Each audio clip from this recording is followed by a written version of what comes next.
Hello. Hi, Derek. Baby. Hi. Lover. How's it going? Sweetie. That's Amy, just in case you didn't know. Oh, okay. I'm not disappointed. Good morning. Good morning, both of you. I hope you've been pouring bourbon in your coffee this morning. No, I should be, huh? Well, we'll see. We'll see how it goes. If I can always pour some in midway through if I need a little fuel. All right. Well, I hope we won't be that trying on you that you have to resort to drinking to get through it. No, not at all. You're going to go use power tools after this. Oh, yeah. Yeah, pretty likely. Yeah. Good idea. I better hold off. I am a little over-caffeinated, though, so I might need to take the edge off anyway.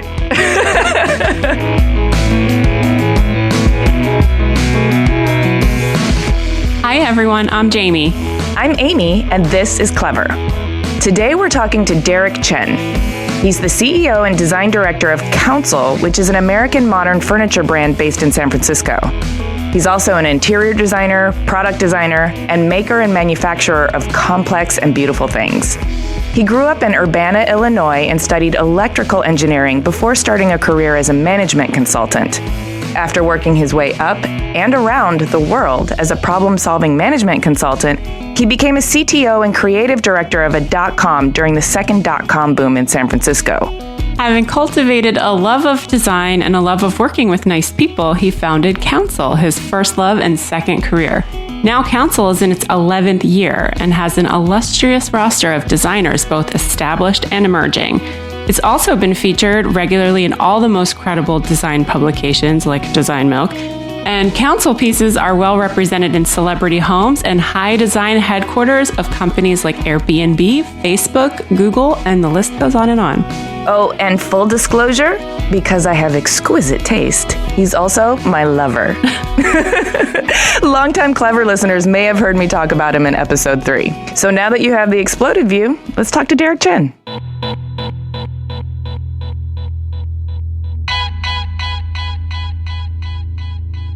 My name is Derek Chen.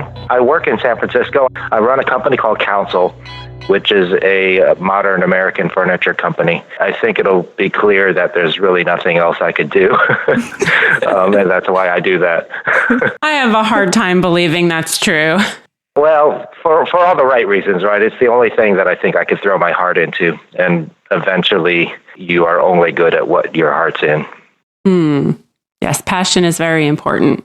Let's go back to the beginning. Where did you grow up? What was your family dynamic like? Did you have siblings? Where did you live? I was born in New Haven, Connecticut, but I really spent the bulk of my youth to young adulthood in Urbana, Illinois, which is a university town in pretty much the middle of Illinois. I'd say it was a pretty idyllic upbringing, the kind of place where I rode my bike everywhere, didn't lock it. We didn't lock our doors, just running wild in the streets. We were pretty free growing up. I have a younger sister, and she actually lives in California now as well, just as do my parents. At that time, my father was a professor at the University of Illinois, and that's what he's been, my entire life, I guess, until he retired about 10 years ago. My mother, some of that time, was working also as a teacher of English as a second language, but it also spent much of that time as a full-time mother. So you're first generation Chinese American. Your parents came over from China during their lifetime.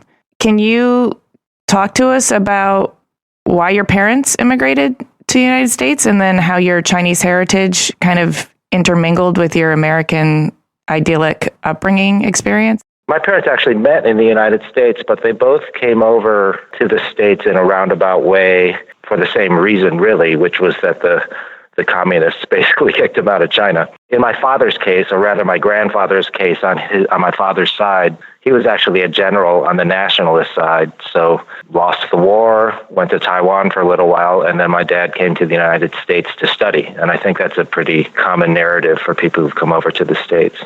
My mother's path to the United States was a little bit more rough. It started with her father receiving a Fulbright scholarship to study at Cornell. So he was already over here when the communists shut the borders, leaving my mom and my mom's siblings and my grandmother to kind of fend for themselves and to find a way to escape. Eventually, my grandmother sewed their passports into the lining of her purse. They took a train overnight and escaped through Hong Kong in a multi-month process.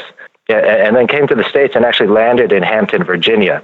In the meantime, her father knew that he couldn't go back, so he found a job at what was then called Hampton Institute, which is now called Hampton University, which is one of the historically black colleges in the United States. And they took him on as a physics professor, and my mom's family joined him there briefly before actually he sort of suddenly passed away, and they found themselves in Hampton, Virginia, a little bit on their own.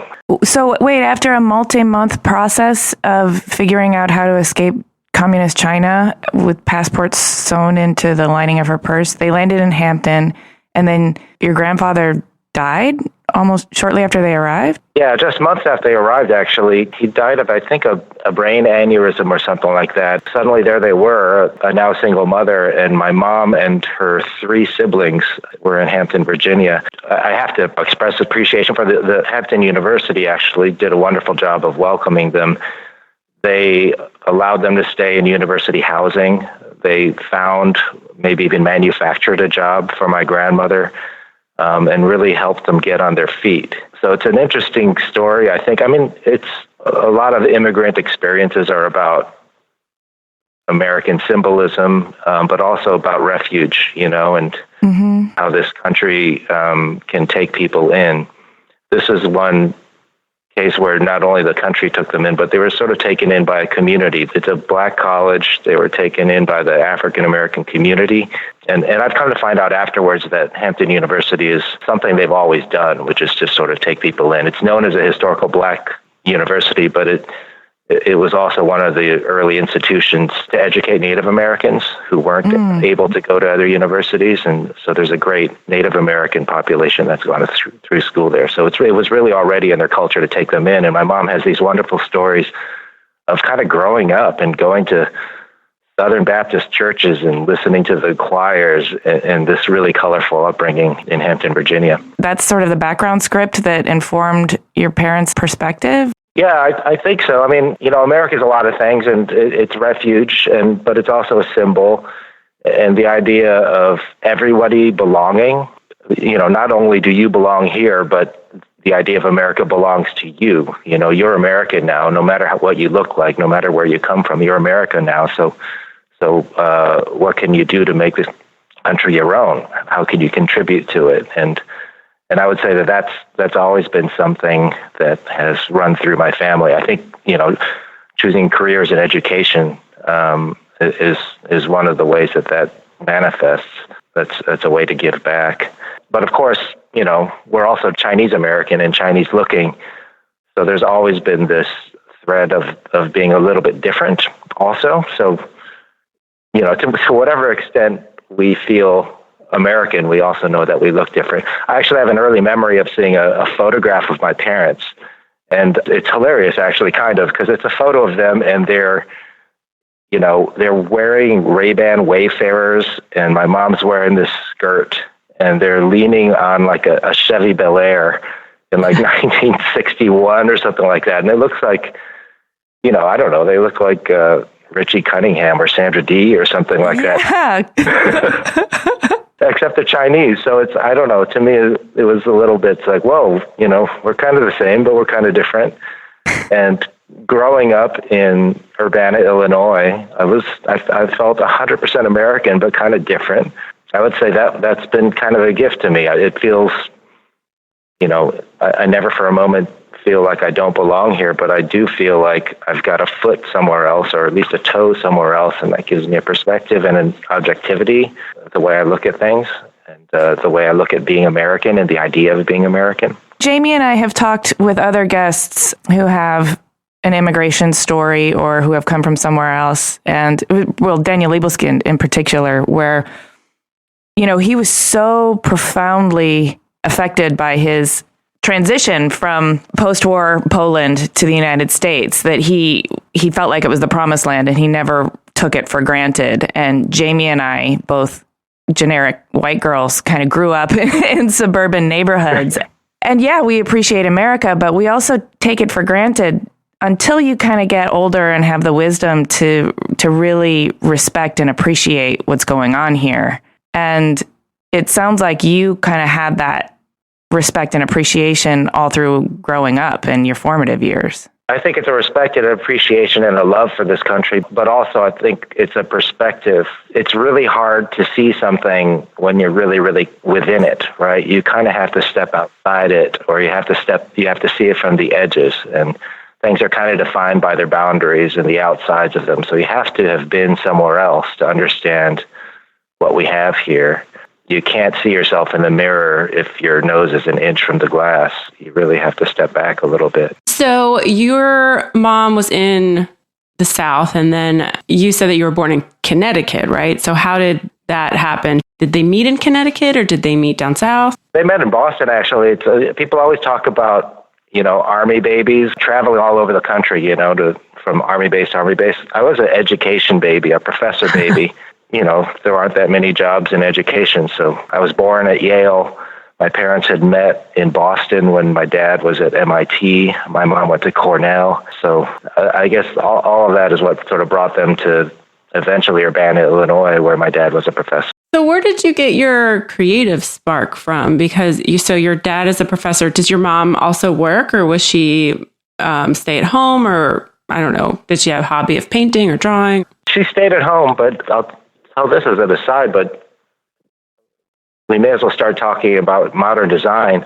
The Midwest was kind of the birthplace of modern design in this country, at least in my exposure to it. A lot of it came out of Michigan and the manufacturing. Herman Miller and Knoll and Ford and GM and the Saarinen and all of this, right? That's all Michigan stuff. And I grew up in the Midwest, and my parents were really interested in design. We had a lot of these mid-century furniture pieces in our homes, and I also think that there was sort of a DIY culture, back then in the late 60s and early 70s, because I do have early memories of my parents, on hands and knees in the living room painting, making this big painting that would live on the wall of our house until... Sadly, I found out they threw it away about 10 years ago. But yeah, that's an early memory and a formative memory, because the idea of creativity was something that was always with me. I never thought it was a weird thing or a departure.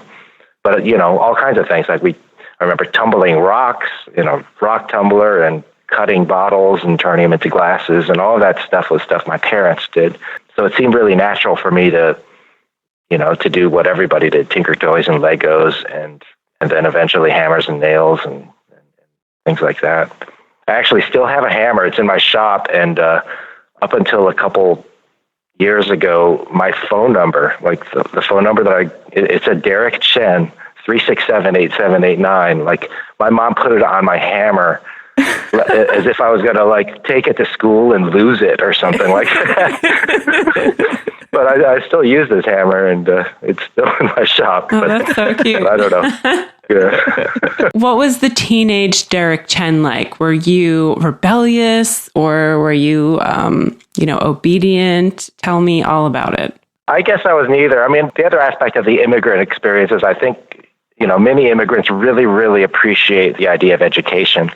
And I was a decidedly mediocre student.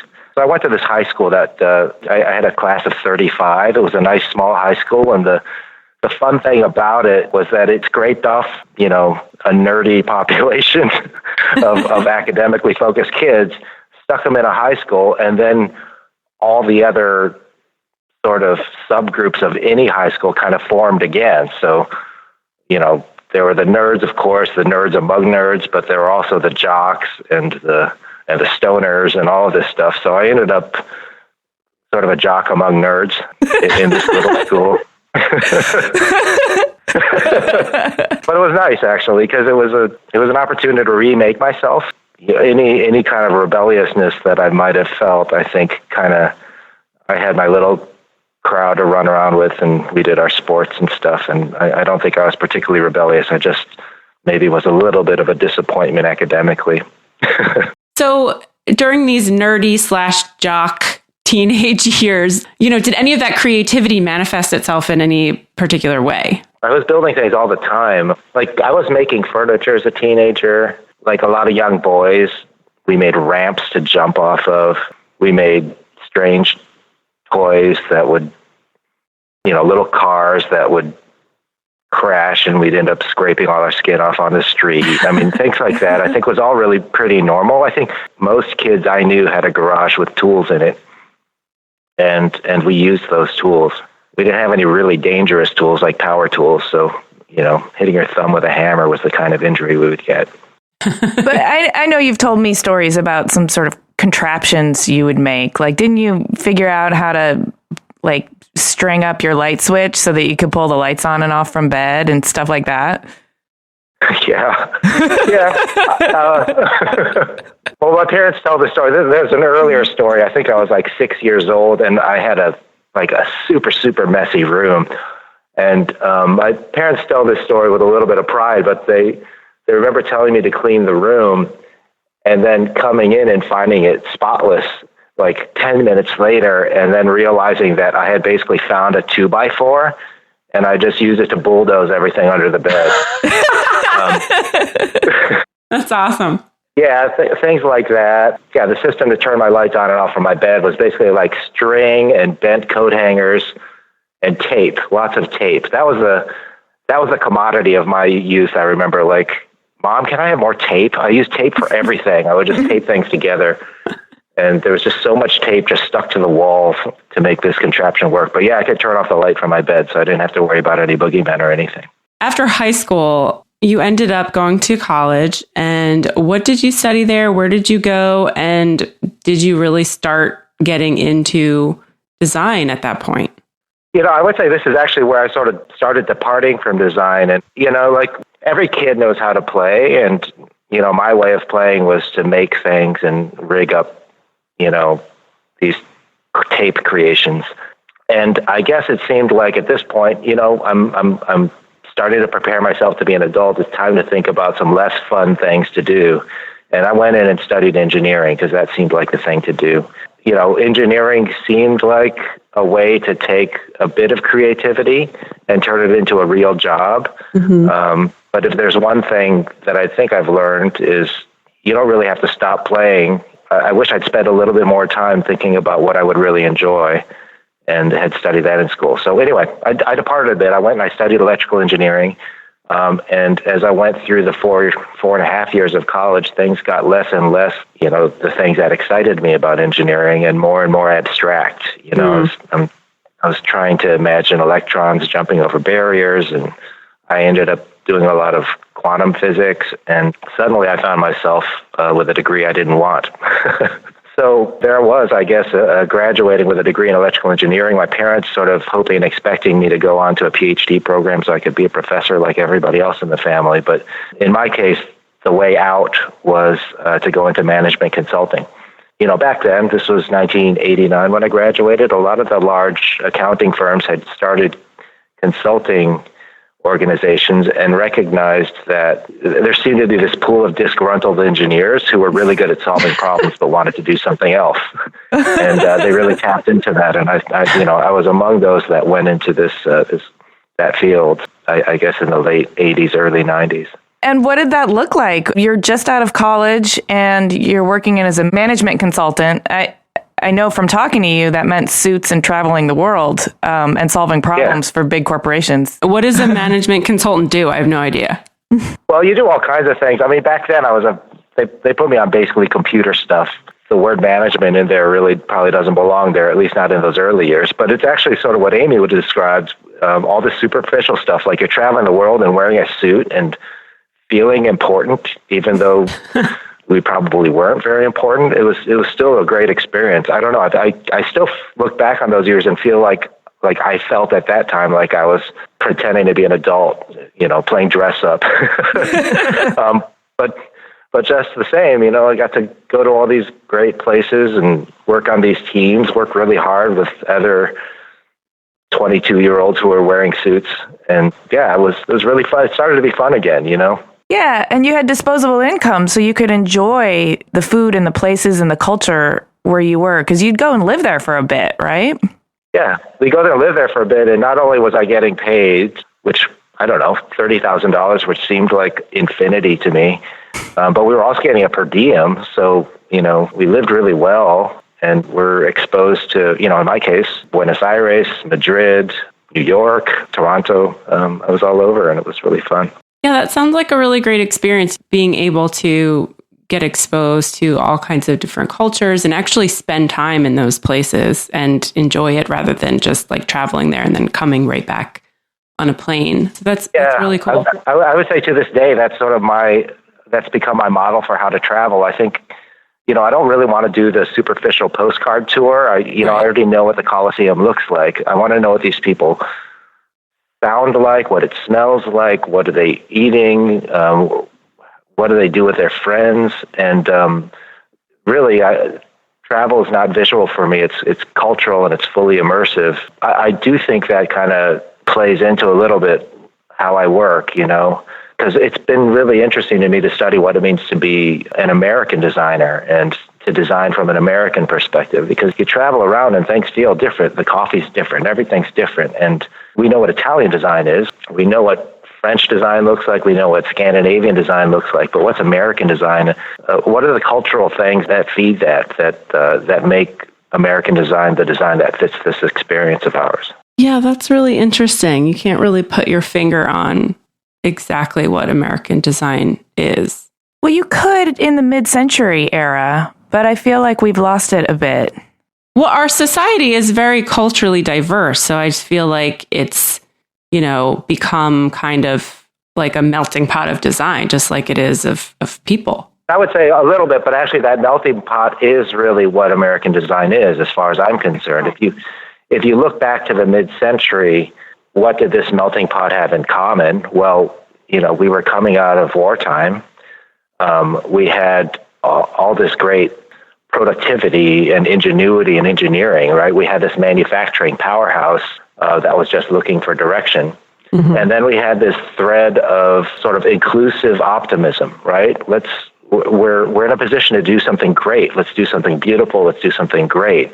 And yeah, you have this, when I think of Charles and Ray Eames, of course, I think of Los Angeles and the wide boulevards and the palm trees and this land of opportunity. And but if you also look at who designed the quote unquote American things in the mid-century, I mean, it was people like Eero and Elio Saarinen, right? They're Finnish background. They're not the red, white, and blue on the Mayflower Americans that you'd imagine. They're like Alexander Girard, who I think was born in New York, but I think he was raised in Florence. You have people like Jens Riesum, and it's not really. The American experience is this melting pot experience, and really what makes it an American experience, I think, was this optimistic hope and opportunity and belief and all of that came out of the post-war period. Just sort of looking forward and fast-forwarding 50 years, that's not the America we live in today, but we do have something, right? And it's a question of how do you capture that or how do you feel that in a way that manifests itself into products. To an extent, the world has become a little bit more homogeneous, but there still is stuff. We're still the land of opportunity. We're still optimistic. We're still this melting pot. And how does that become something that's American design? Going back to the idea of being able to feel it, that's one thing that I think is important. Like, we can sit here and we can objectively observe that Italian design is low and sleek, and those are things you can objectively observe. But when you go there and you drink the espresso and the elegantly dressed people sound a certain way, it actually really does make sense. It's not necessarily a logical thing you can flowchart, but suddenly you feel it. You feel that this fits. And here we are in the United States. We know what it feels like to be here, but sometimes you have to step outside and look back at the United States and say, what, that's what it is. That's America. And then it makes sense to feel it in the pieces, or at least that's what I hope we're doing, right? Creating pieces that feel American.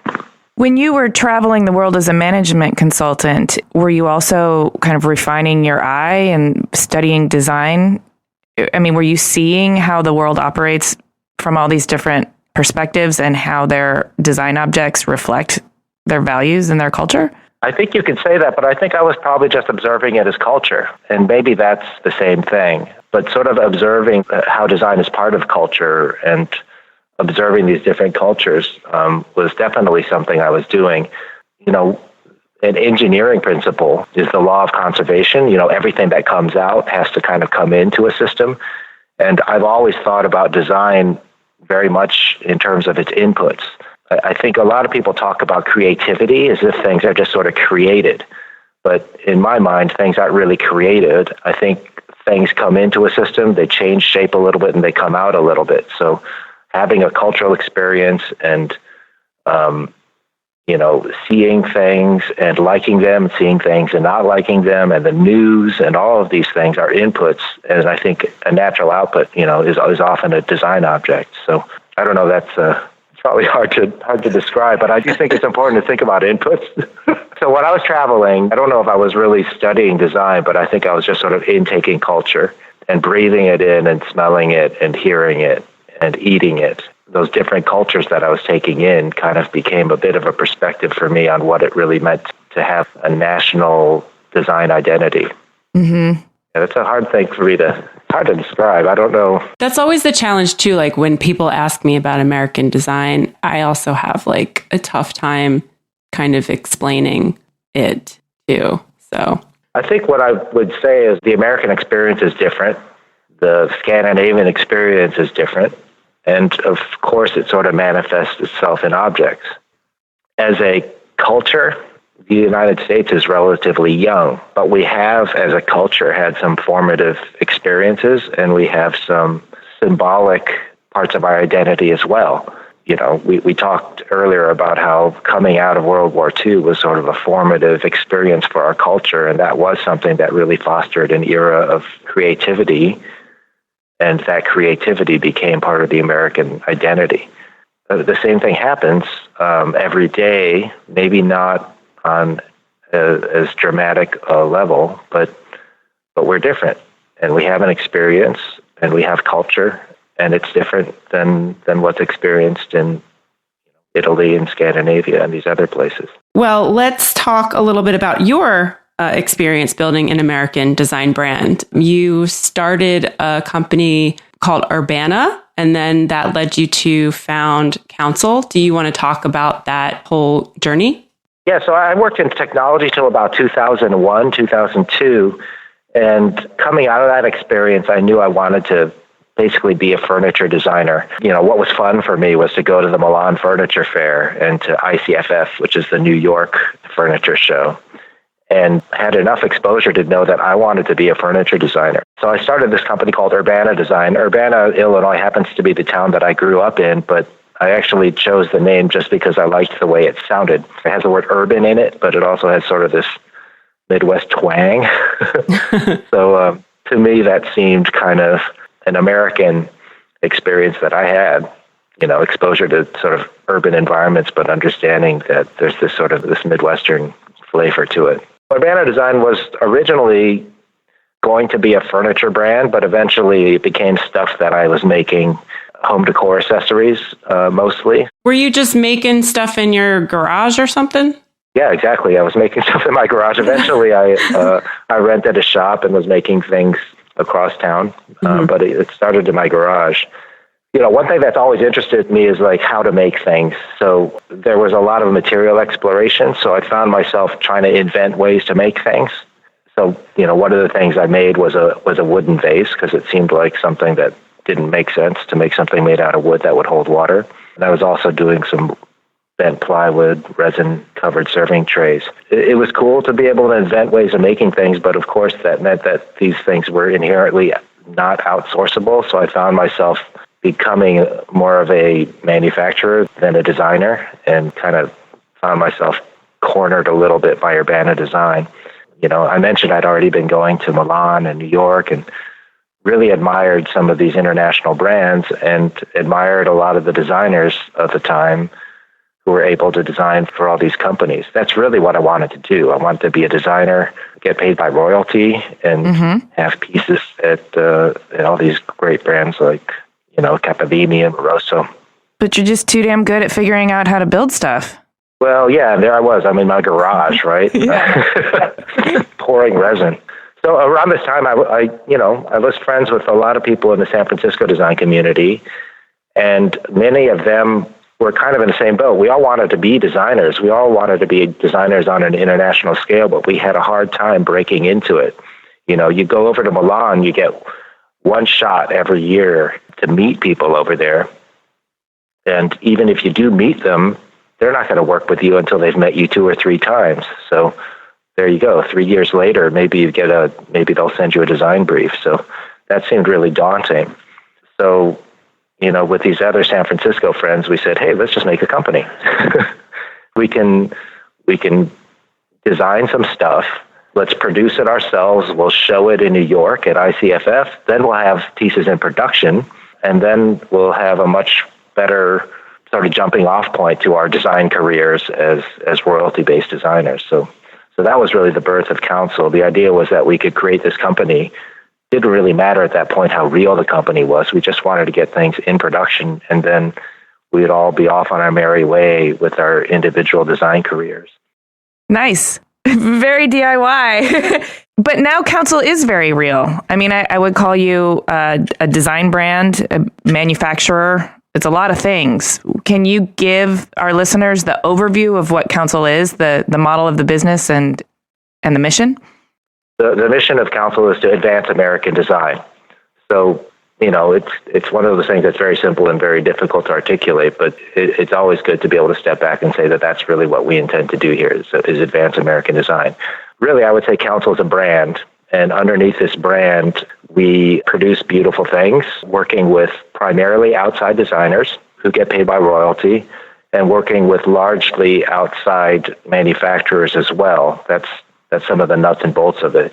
I've heard you describe it sort of like a publishing house before. You curate the collection, the designers and the designs, and then figure out how to prototype them and manufacture them. Some of it's in-house, some of it's outsourced, and then you distribute.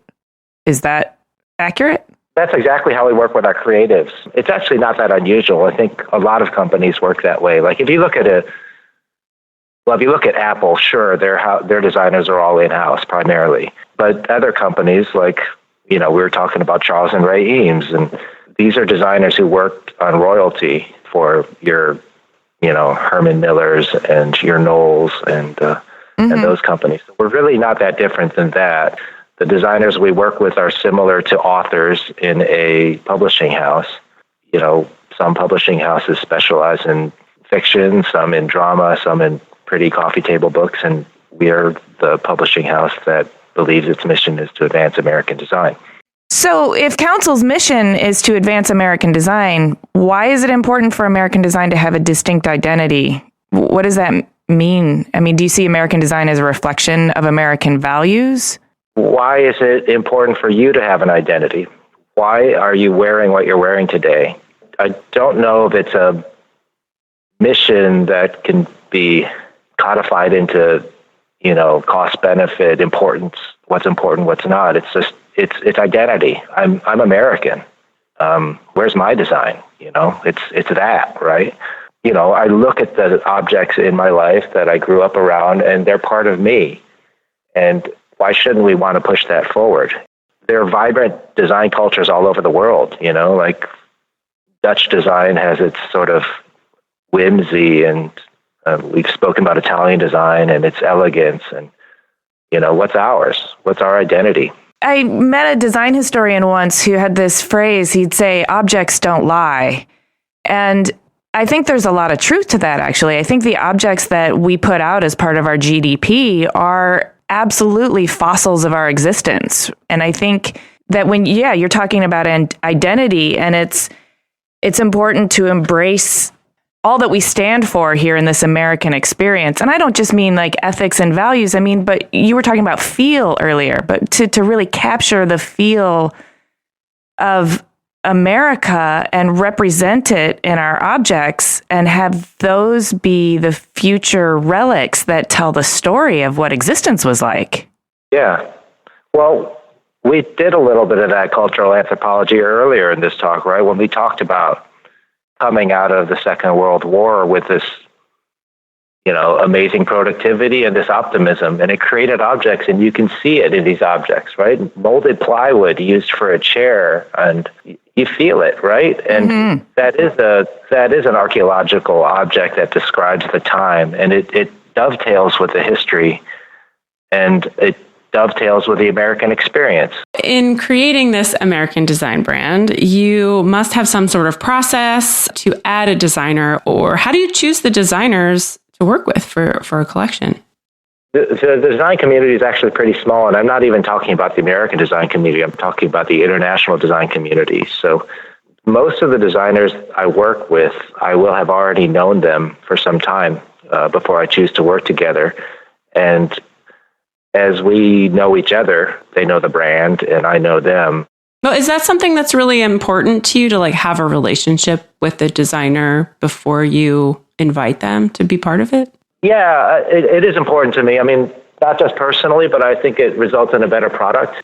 I don't know if I should go back to the publishing analogy again, but these things get edited a lot, right? And I don't mean edited as in I change it, but it's really a collaboration. The best product of our collaboration usually happens when I'm approached with a pretty young idea, and we work together and combine, what we know how to do with this idea, and the project really lives for some time before a product actually happens. So in order to know that we're going to create a good product together, I have to know the person and know how we're going to work together, understand that they've had other brilliant ideas and see the product of things that they've done for other companies, and to know that we're going to get along. Well, and I've kind of seen the process up close because I know you so well. I've watched you work through a design with somebody, and I see you help. How do I put this? The two strengths come together, and you're able to create a design that's greater than the sum of its parts. And you're able to pull out, I think, the real strengths of an idea because you already have a really vast knowledge of how you might make or manufacture it. But you also don't seem limited by that because you're always pushing the boundaries of how to manipulate materials. I don't know. I'm really impressed with the way that you work with people and are able to get to the core of the idea and then really coach it into the best possible version of itself. Well, thank you. I will say that being, what I am, design director, I guess, right? My job is not really that of a gatekeeper. My job is really a collaborator and maybe a coach. I do like what you said about sort of seeing the core of an idea, and that is really the first thing I try to do, which is just sort of identify what makes an idea special. And I love working with outside designers who bring in the seed of some brilliant idea, right? Because I don't think it's my role to create that seed, but I like to be in the process of nurturing it, and I like to understand how Council's unique capabilities can shape it. And I like working with people who like to do that collaboration with me. So you're involved with, absolutely every aspect of running the Council brand, even the sort of mundane, unpleasant stuff. Yeah, especially that.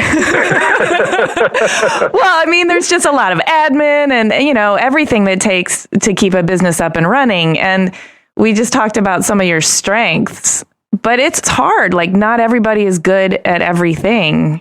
What do you wish you could just push off your plate and onto somebody else's? Or what do you think, if you could relieve yourself of some particular duties, what do you think would help you maximize your strength? I guess that's a better way of putting it. Yeah, I wish I had a chief operating officer.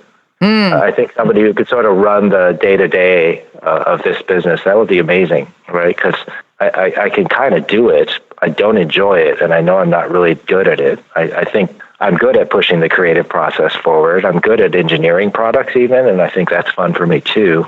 And I think I have a pretty clear vision of what to do as a brand here. But the day-to-day nuts and bolts of it, it's sort of difficult. I will say this, though. In every company, I think there's a tension between vision and operations, or just sort of the profit and loss of it, right? So, everybody's talked about companies selling out, and artists selling out. And, that's the tension there, right? I certainly want to sell as much product as we can, but I do recognize that I'm often going to make bad business decisions in service of the brand, or bad business decisions in service of doing something beautiful. So, for now, I like to be the guy who has the freedom to make bad business decisions also. But it sure would be nice to have somebody to just sort of still run the nuts and bolts. I would like that too. I know. I was just going to say, me too. Right. But if they come along and, there's a lot of money in ugly chairs, right? We could probably make an ugly chair and sell a lot of them. And it'd be great to have the money, but you dilute the brand. So who's going to make those decisions? Well, I prefer it to be me. I don't think you could make an ugly chair, because you talked at the very beginning about you can only do what you can throw your heart behind. We've heard you talk for almost an hour now about your passion for moving American design forward. I don't think capturing the feel of America in the form of an object is a niche operation. It's just a pioneering one. You're carving the path as opposed to following it. I've always known that we're designing for a small minority of the people. If you look at a company that's sort of run by their bottom line, they're going to do their best to sell as much stuff as they can. And in order to do that, you have to water it down a little bit. So if most companies are designing something that most people in America think is fine, just fine, I really want to design something that 10% of Americans, fall in love with. So I know that you gravitated to the design industry in part because of all your skills, but also in part because of the community. You like doing business within the design community. What is it about the design community that appeals to you? Well, I think it's everybody's motivation is really to do something great, right? Do something great and do something beautiful. One thing I always say is that the best thing about design is there's no money in it, right? Because if it was all about money, it would attract a certain kind of person who's really out for the idea of making money. But because there isn't a ton of money in this business, I know that everybody's intentions are pure, and there's a purity about just sort of making the best product, making the most beautiful thing. So that in itself is already something I love, about this industry is being able to work with people who are motivated almost entirely by their passion. I also wanted to ask you about being in San Francisco and being a furniture design company, because San Francisco is mostly known for its tech companies, and like billions and billions of dollars. Could you talk a little bit about the design community in San Francisco and how it's different or the same as other design communities? There's a certain kind of designer here who makes money designing devices, but who feeds their heart by designing things like furniture.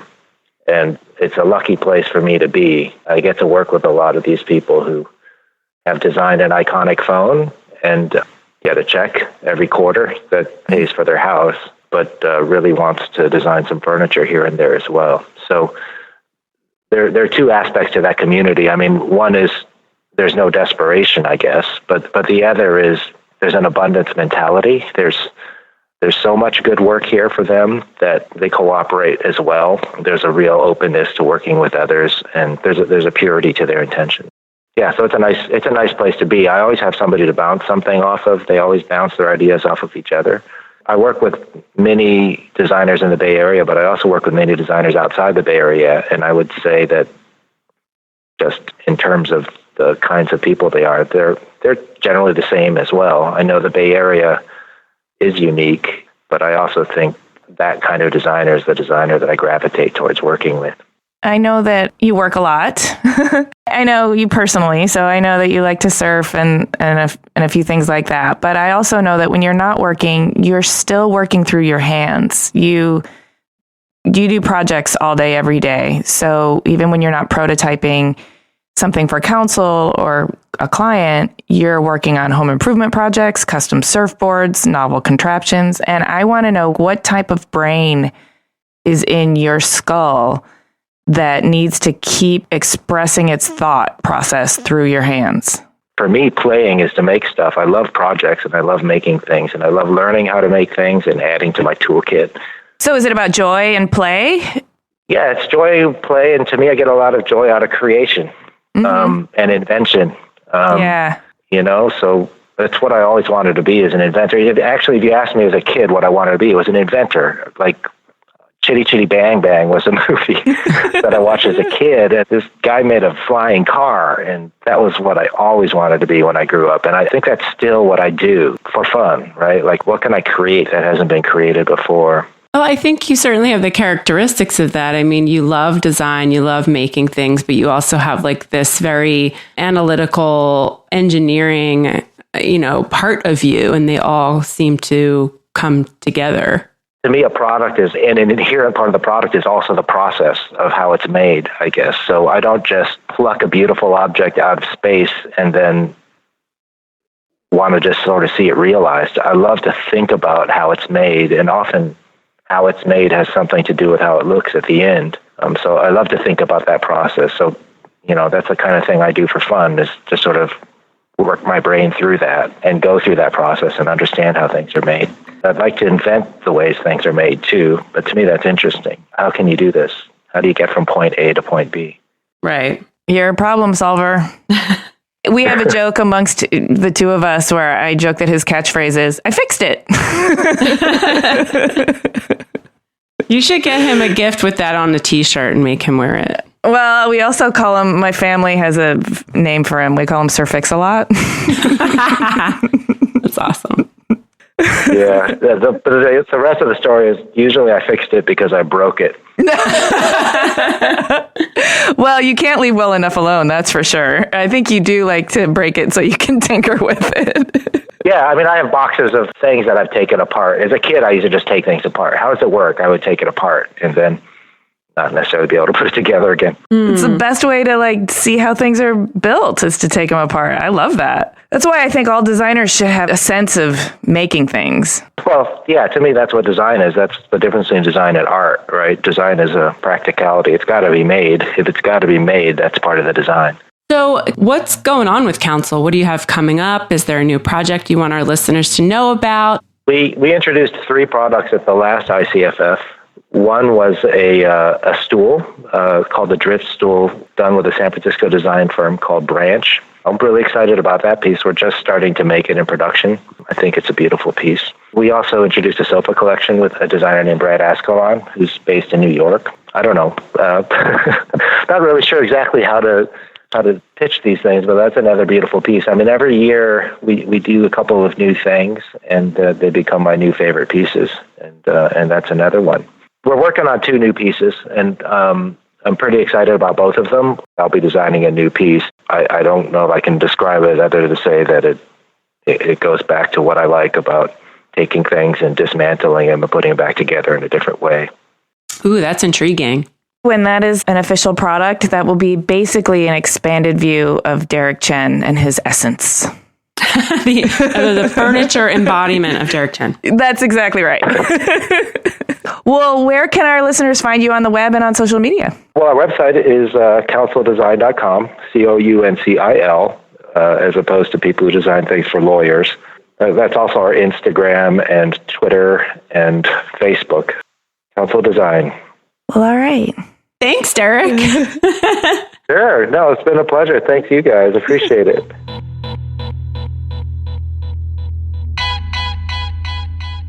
Well, all right. That's a man on a mission. Also happens to be my man. Your man on a mission. I like that he talked so much about American design, because it's not something we talk about, and not a lot of people are talking about it enough, I think, and exploring what that essence is. And I think it's hard, and I think a lot of people don't talk about it because it's very difficult. Because America is a place where lots of people live who came from other places, they kind of bring their society and their culture and their language and their, everything with them. And then it just becomes this like a hybrid of all kinds of things. And so you really can't put your finger on what it is. Absolutely. And I think this is kind of what he was getting at, or at least this is my take on it. When all those people come to this particular geographic location and have an experience that's shaped by our government and shaped by all of the different influences and the diversity of the people here and the cultural diversity and the values of acceptance and tolerance and education and, democracy, that creates an experience. And that experience gets reflected in the objects that we surround ourselves with. And so designing objects that capture that experience and enhance it or work synergistically with it is kind of what American design is about. Like, it really hit me when he was talking about, Italian design is all low, and then you go there and have an espresso and you get it. Like, right. Like, it reflects a certain way that people are, a cultural anthropology. And I think American design can be very in danger of losing its identity when we start to homogenize too much, or we start to think about our diverse population as being something that doesn't hold us together. I think is absolutely what holds the American experience together is the diversity. He also said optimism was an experience that a lot of people had. And you had mentioned our interview with Daniel Libeskind, and he has that optimism and he infuses that in all of the work that he does. And it has a direct correlation to his experience coming to the United States for the first time. So I do feel like that is a thread that kind of goes through everything that comes out of, our design community. Yeah, I'm glad you brought that up because that's definitely something I see in Derek personally. When we talked about him sort of getting involved with the seed of an idea, I think you have to be optimistic in order to grow that seed into something beautiful. You have to believe that it can and will be something better than just the seed. And I think that optimism is kind of the essence of Derek and why he's so good at what he does. Yeah, I think everybody needs to go out and start planting and growing seeds. Yeah. I was just thinking, I think about this every single day when I drop my daughter off at school. I pass this new development in my neighborhood, and it's either apartments or townhomes or condos or something. So it's multifamily housing. And there's two buildings next to each other, and one of them looks like it came from like maybe Tuscany, and then one next to it looks like it came out of like brutalism meets more modern architecture. It's very square. Yeah. And they don't look anything like each other. And they don't look anything like anything else though, which is why I'm having a hard time describing what they look like architecturally. But they're totally disparate. But they're right next to each other and they're part of this same neighborhood. And it's so weird. And every day I drive by and I'm like, how are people from the future going to look at us when this is the architecture we are leaving behind? And it makes me so sad. And I'm like, I want to be optimistic, but it's like, you builders, all you want to do is make money and you don't care about architecture. It's frustrating. You shouldn't make something and put it into the world unless you really have some sort of hope that you're making something iconic. Right? Otherwise, you're just making stuff that's bound for the landfill, disposable stuff. It's only the iconic stuff that we end up keeping. That's the stuff we hand down from generation to generation. And that's the stuff that ends up in the history books informing the future generations. Yeah. Putting things into the world, I think you do really have to think about the future of that object, that it's going to live beyond you and your future generations, and think about what that means and what kind of a story that tells as it gets passed down and switches hands over the years. So yeah, it's definitely something to think about. Thanks for listening. Please subscribe to Clever on iTunes or wherever you get your podcasts like Radio Public, Stitcher, Google Play, or something else we don't know about, but you got to go find it. Anyway, it's probably there. Also, you can go to cleverpodcast.com to learn more about Derek in the show notes and see images of him and his work. And while you're there, sign up for our newsletter so you never miss an episode and you get a heads up on any special programming or promotions we might be doing. And connect with us on Twitter, Instagram, and Facebook at Clever Podcast, because we always love to hear from you. I'm serious, you guys. We really, really love to hear from you. It makes our day. We've actually gotten a couple of emails that made us tear up, so you guys are awesome. So awesome. This episode of Clever was edited by Chris Model of Your Studio with music by L1011.